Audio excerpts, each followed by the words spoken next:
నమస్తే అండి. నా పేరు బి సురేష్.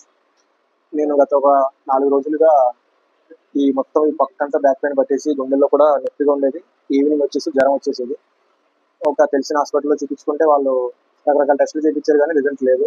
అయితే మా బావగారు సెర్చ్ చేసి కేకే రెడ్డి హాస్పిటల్ అని తీసుకొచ్చి ఇక్కడ జాయిన్ చేశారు. చేసిన తర్వాత ఇక్కడ ట్రీట్మెంట్ వచ్చేసి 3 డేస్ తీసుకున్నా. 3 డేస్‌లో నేను మళ్ళీ నా ఫుడ్ నేను తినగలుగుతున్నా. ఆరోగ్యంగా ఉన్నా. లేచి నడవగలుగుతున్నా. వచ్చిన రోజు నుంచి చాలా ఫీవర్‌తో బాధపడుతూ ఉన్నా. ఫుడ్ తినేది లేదు. ఏదో డల్‌గా ఉండేటోడిని. కానీ ఇక్కడ ట్రీట్మెంట్ గానీ, అనుష మేడం గారు ఆవిడ చెప్పిన సజెషన్స్ గానీ, నర్సుల సిస్టమ్ గానీ, చూసుకునే విధానం చాలా బాగుంది. 3 డేస్‌కే నేను రికవర్ అయ్యి మా ఇంటికి వెళ్ళిపోగలుగుతున్నాను. ఇప్పుడు ఫుల్‌గా ఆకలేస్తుంది. ఫుల్‌గా నా పని నేను చేసుకోగలుగుతున్నా. మెడిసిన్స్ కూడా ఇచ్చారు. కొన్ని సజెషన్స్ కూడా చెప్పారు. ట్రీట్మెంట్ వచ్చేసి చాలా బాగుంది ఇక్కడ నాకు. సాటిస్ఫాక్షన్‌గా ఉంది. ఎక్కడ కూడా చిరాకులు లేకుండా అందరూ చూసారు. బాగా చూసారు. Service is very best.